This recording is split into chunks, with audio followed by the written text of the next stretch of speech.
ময়মনসিংহের ইন্টার্ন চিকিৎসকদের খবর জানাতে যুক্ত হচ্ছেন সহকর্মী বাবুল হাসান। বাবুল, জানাবেন যে এখনকার পরিস্থিতি কি, চিকিৎসকরা সিদ্ধান্ত মেনে নিয়েছেন কিনা, তারা কাজে ফিরেছেন কিনা, সব মিলে একটু জানবো।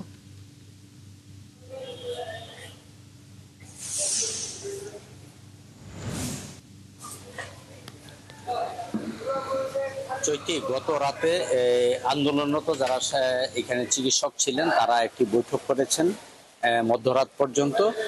সেই বৈঠকের পর তারা কেন্দ্রীয় যে সিদ্ধান্ত হয়েছে যে আজ সকাল 8টা থেকে তারা কর্মবিরতি স্থগিত করে তারা কাজে যোগ দিবেন এবং তারা ঢাকার সঙ্গে তারা যোগাযোগ রেখেছেন। তারা বলেছেন যে ঢাকা যে স্বাস্থ্য সচিব এবং ডিজির সঙ্গে যে বৈঠক হয়েছে সেই বৈঠকের সিদ্ধান্ত তারা মেনে নিয়েছেন, তারা দেখবেন এবং আশা করছেন যে এরই মধ্যে তারা যে 6 দফা দাবিতে যে আন্দোলন করেছিলেন তারা সেই দাবি তাদের যে প্রত্যাশা সেটি পূরণ করা হবে, সেই আশ্বাসেই আসলে মূলত তারা এই কর্মবিরতি 7 দিনের জন্য স্থগিত করেছেন।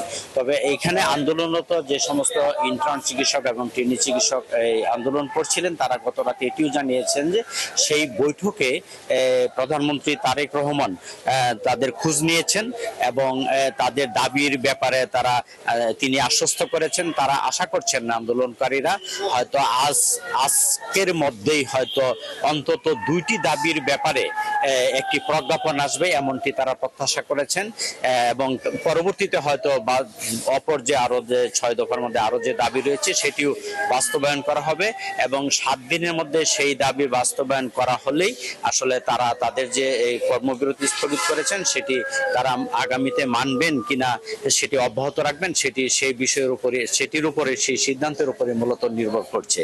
তবে একটি স্বস্তির কথা হলো যে এই কর্মবিরতির ফলে রোগী এবং স্বজনদের মধ্যে যে উদ্বেগ উৎকণ্ঠা ছিল সেটি আসলে আপাতত কেটে গেছে, কারণ তারা টানা 2 দিনের কর্মবিরতিতে একটি চরম ভোগান্তির শিকার হয়েছিলেন এবং তারা সেই ভোগান্তি থেকে আপাতত মুক্তি পাচ্ছেন এমনটি মনে করা হচ্ছে।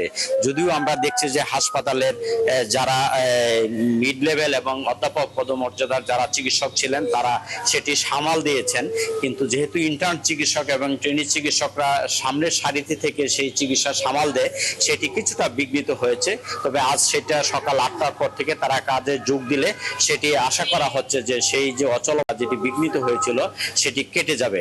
তবে চিকিৎসকরা আন্দোলনরত চিকিৎসকরা যেটি বরাবরই যেটি বলছিলেন যে তাদের নিরাপত্তার বিষয়টি সবার আগে গুরুত্ব দিতে হবে এবং যারা যদি কোনো কেউ আক্রান্ত হন, হামলার শিকার হন, তাহলে সেই হামলাকারীকে দ্রুত আইনের আওতায় এনে বিচার করতে হবে, এটি তারা সবচেয়ে বেশি গুরুত্ব দিয়েছেন। চৈতি। বাবুল, ধন্যবাদ আপনাকে। আমাদের সাথে ময়মনসিংহ থেকে যুক্ত ছিলেন সহকর্মী বাবুল হাসান।